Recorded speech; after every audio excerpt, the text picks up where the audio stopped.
Assalamualaikum warahmatullahi wabarakatuh. Di sini kami dari kelompok 5 akan mempresentasikan hasil dari kerja kelompok kami yang membahas mengenai spektrum molekul. Sebelumnya kami dari kelompok 5 yang beranggotakan yang pertama Elsa Nurfadilah, yang kedua Firjan Nurhilmi, yang ketiga Hera Nurfitri Rahayu, dan yang terakhir yaitu saya sendiri Agung Febriansyah. Untuk pembahasan yang pertama mengenai ikatan molekul akan dibahas oleh saya sendiri.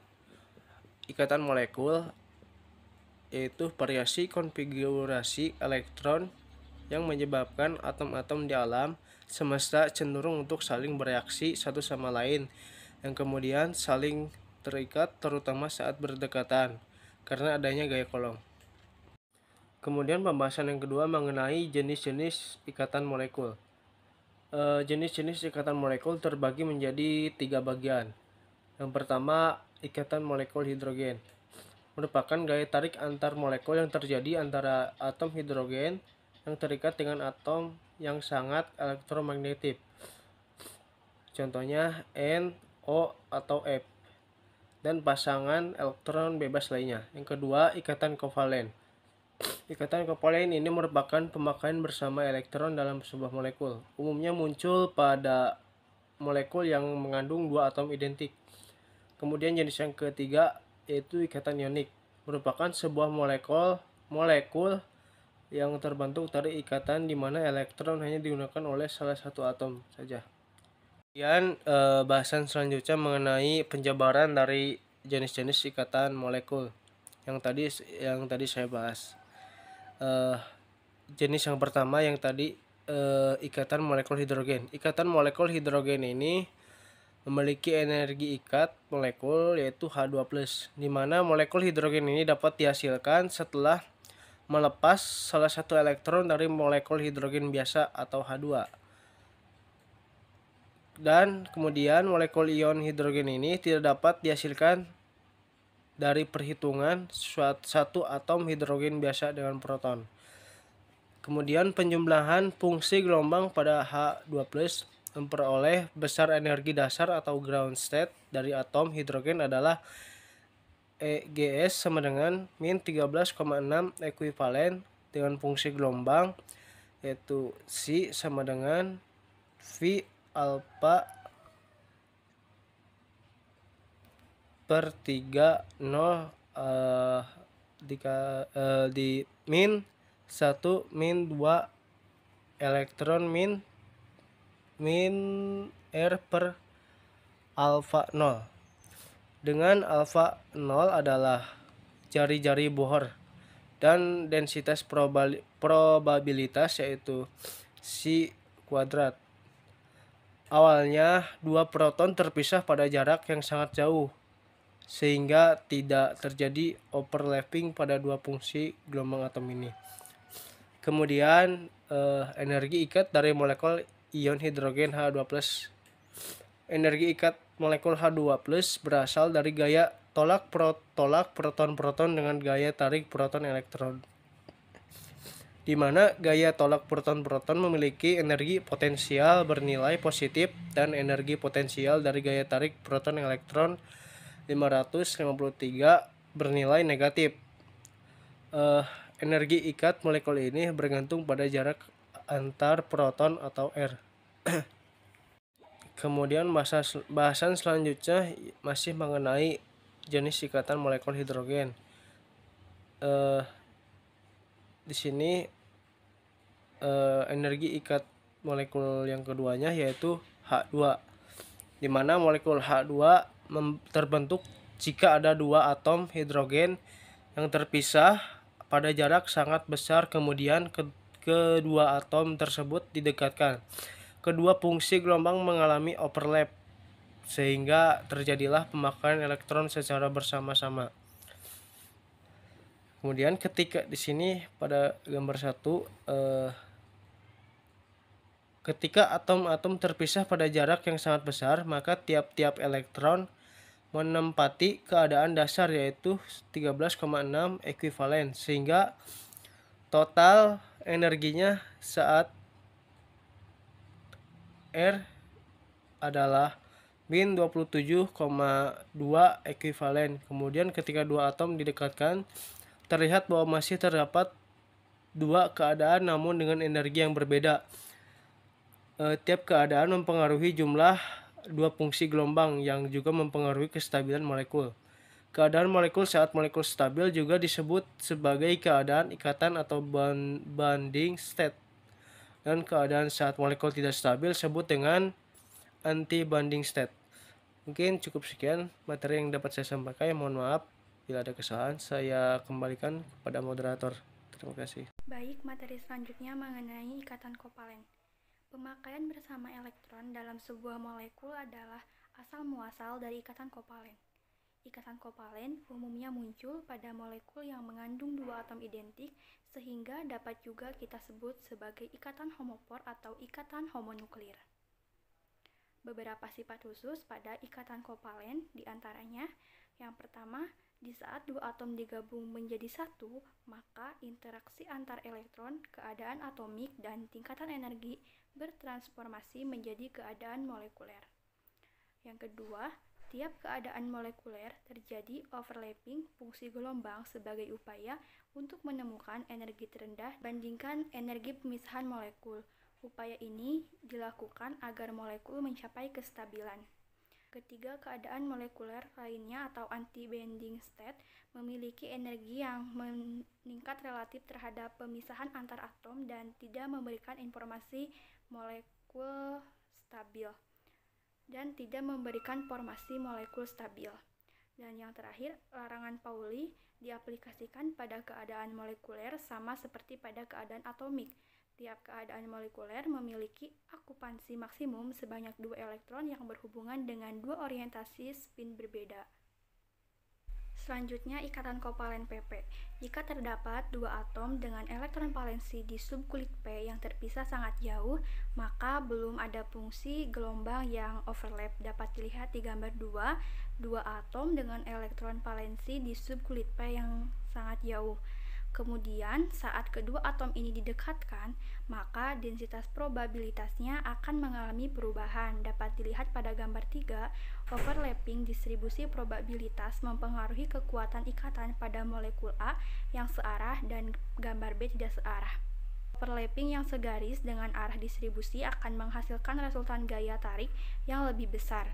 Dapat dilihat pada gambar 3A, yaitu overlapping yang terjadi di arah sumbu X. Jika overlapping tidak segaris dengan arah distribusi probabilitas, maka akan terjadi reduksi gaya tarik sebagaimana yang terjadi di sumbu Y, gambar 3B. Selanjutnya ada ikatan kovalen SP. Molekul yang terbentuk oleh atom dengan elektron valensi S dan P adalah molekul yang stabil. Contohnya adalah molekul HF. Atom F memiliki 5 elektron valensi di subkulit P, sehingga dari 2-3 orbital di subkulit P akan terisi penuh elektron dan menyisakan satu orbital setengah penuh. Atom F yang memiliki atom tunggal di salah satu orbital subkulit P akan menghasilkan probabilitas densitas elektron berbentuk seperti dua lobus dengan salah satu lobus bermuatan positif, sementara di lobus lainnya bermuatan negatif atau berlainan tanda. Selanjutnya ada keadaan hibrida sp.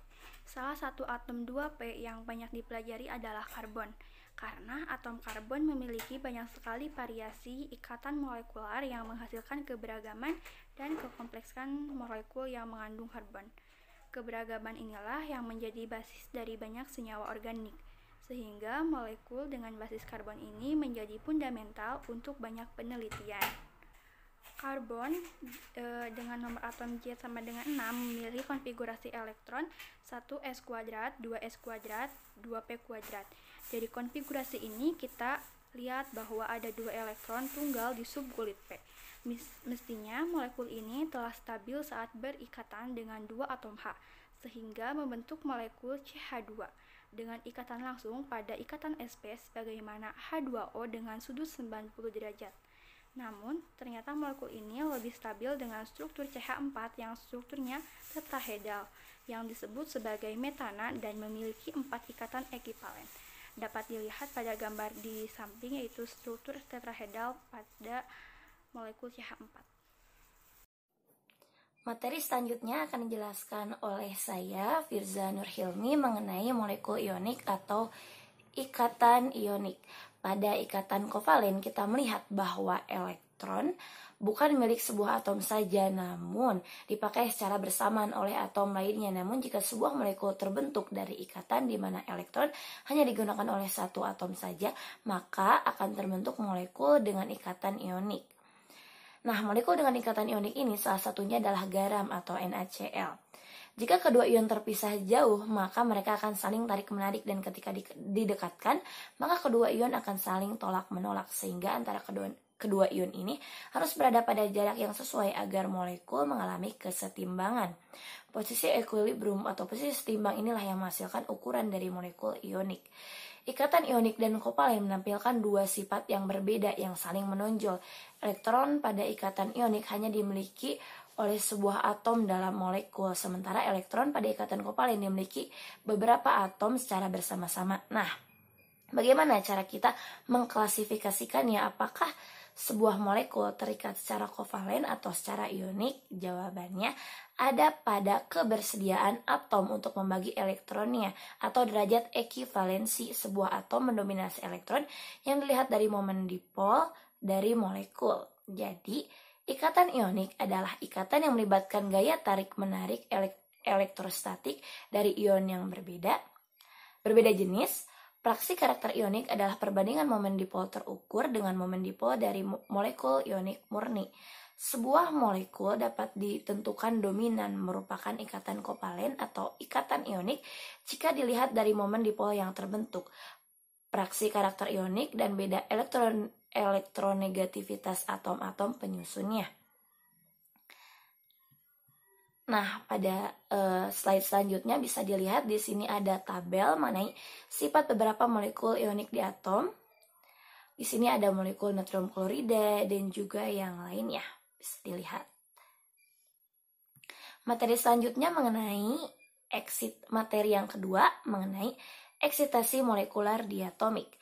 Eksitasi itu sendiri dalam fisika adalah penambahan sejumlah energi dikstrit atau disebut energi eksitasi ke sistem seperti inti atom, atau molekul, sehingga menghasilkan perubahan yang biasanya dari kondisi energi terendah atau keadaan dasar ke salah satu energi yang lebih tinggi, keadaan tereksitasi.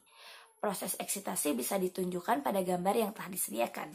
Proses eksitasi adalah salah satu sarana utama di mana materi menyerap pulsa energi elektromagnetik atau foton seperti cahaya, dan dengan dipanaskan atau teronisasi oleh dampak partikel buatan seperti elektron dan partikel alfa dalam atom, energi eksitasi diserap oleh elektron yang mengorbit yang diangkat ke tingkat energi yang berbeda atau yang lebih tinggi.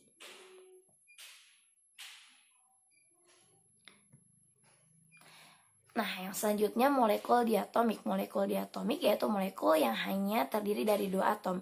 Kedua atom tersebut bisa berupa unsur yang sama maupun berbeda. Awalan pada diatomik bersumber dari bahasa Yunani yang berarti dua.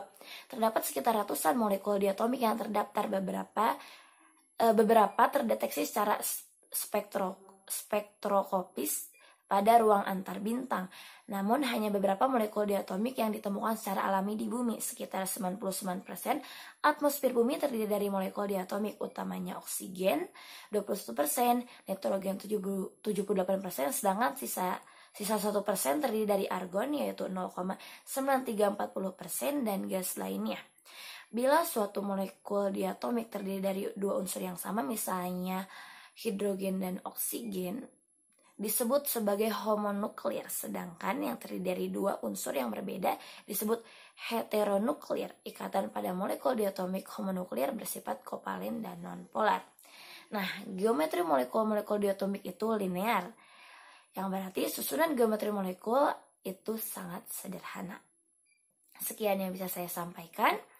Dilanjut pada materi yang selanjutnya.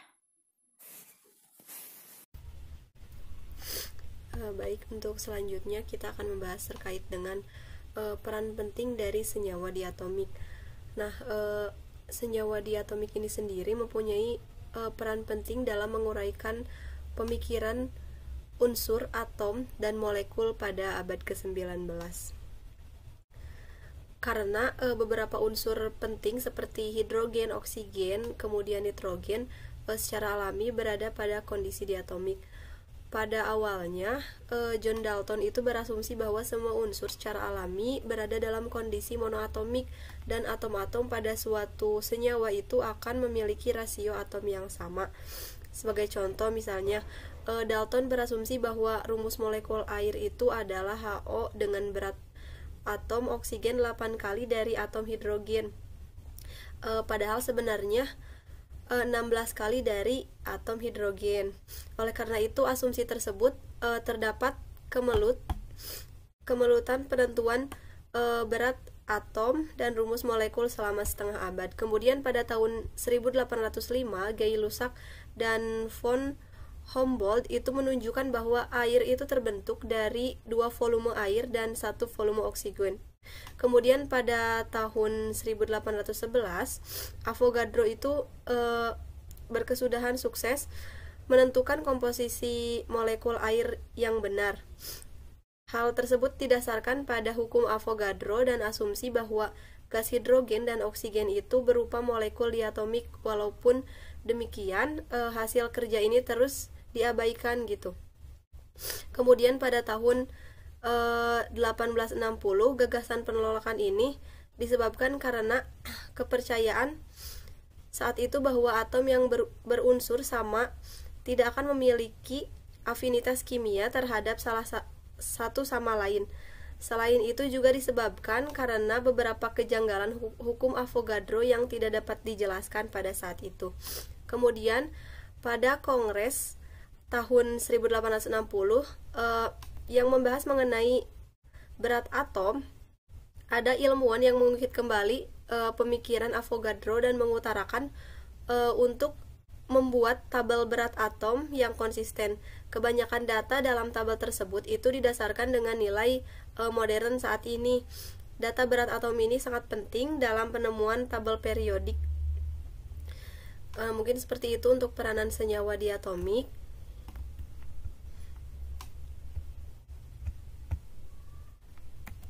Nah, untuk selanjutnya kita membahas mengenai aras energi molekul diatomik. Aras energi itu tingkatan energi. Nah, secara umum molekul diatomik ini bisa digambarkan sebagai dua titik massa yang dihubungkan oleh pegas tak bermassa. Energi yang terlihat pada beragam gerak molekul ini bisa dibagi menjadi 3 kategori. Yang pertama itu ada energi translasi.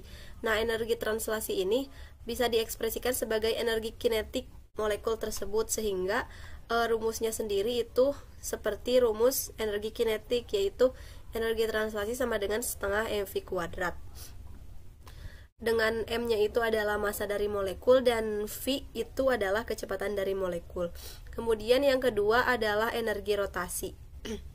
Nah, menurut hukum fisika, energi kinetik rotasi itu digambarkan dengan E rotasi sama dengan L kuadrat per 2I. Nah, untuk L sendiri itu adalah momentum sudut, sedangkan I adalah inersia dari molekul. Kemudian yang ketiga itu adalah energi vibrasi.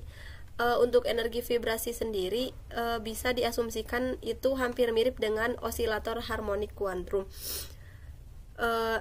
yang digambarkan dengan E vib sama dengan N plus setengah dikali HF, dengan N itu 0, 1, 2, dan seterusnya.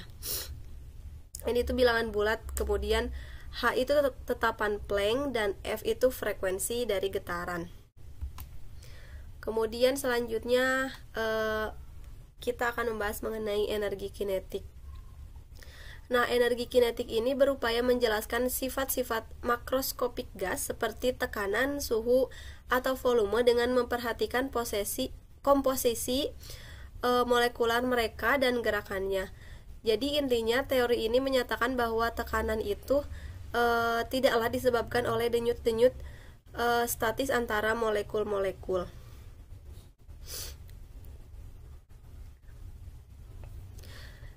Kemudian selanjutnya itu mengenai postulat atau teori gas ideal. Di sini ada cukup banyak. Yang pertama yaitu gas itu terdiri dari partikel-partikel yang sangat kecil dengan massa tidak nol, kecil tapi tidak nol.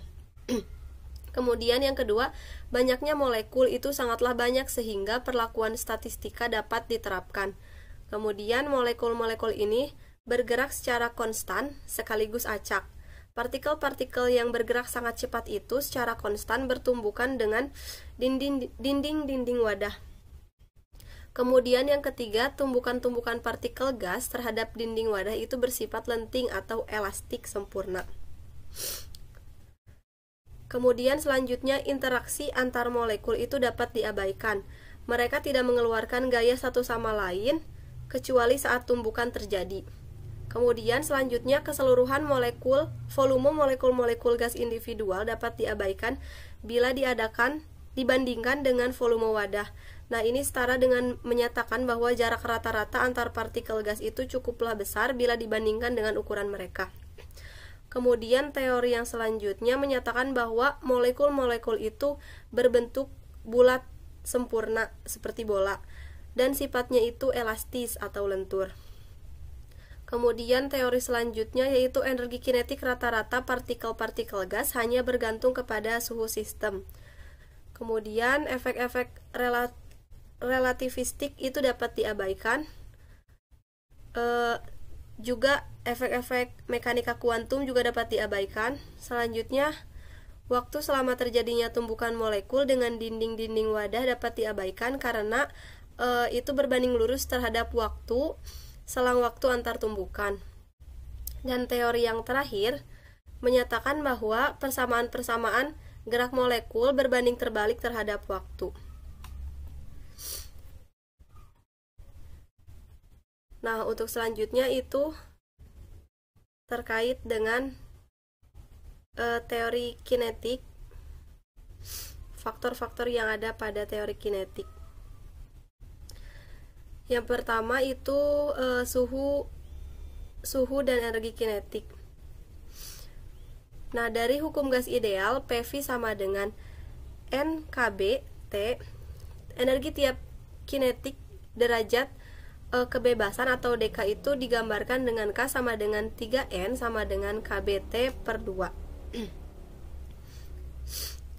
Dalam energi kinetik tiap dk, konstanta kesetaraan suhu adalah setengah dari konstanta Boltzmann. Hasil ini berhubungan dengan teorema ekuipartisi. Hasil ini dihubungkan dengan teorema ekuipartisi. Seperti yang dijelaskan pada artikel kapasitas Bahang, gas diatomik seharusnya mempunyai 7 derajat kebebasan, tetapi gas yang lebih ringan berlaku sebagai gas yang hanya mempunyai 5. Dengan demikian, energi kinetik tiap Kelvin itu adalah tiap molnya sama dengan 12,47 Joule. Kemudian tiap molekulnya itu 20,7 Joule. Kemudian tiap mol itu 3406 Joule. Dan tiap molekul 5,65 Joule.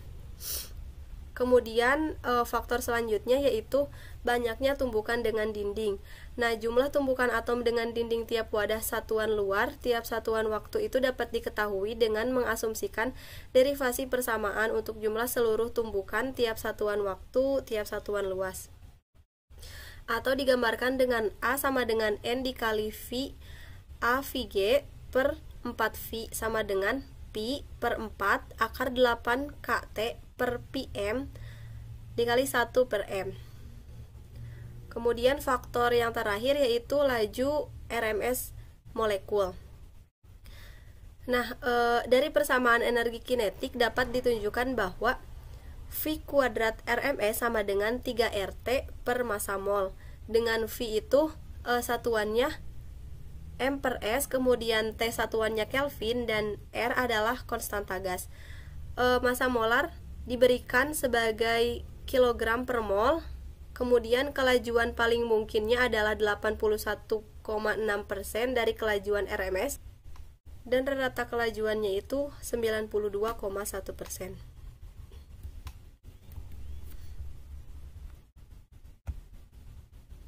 Nah, mungkin itu saja yang dapat saya sampaikan. Untuk kurang dan lebihnya mohon maaf. Apabila ada yang ingin ditanyakan kurang jelas, mungkin bisa langsung saja ditanyakan di kolom komentar atau di grup WhatsApp. Terima kasih. Wassalamualaikum warahmatullahi wabarakatuh.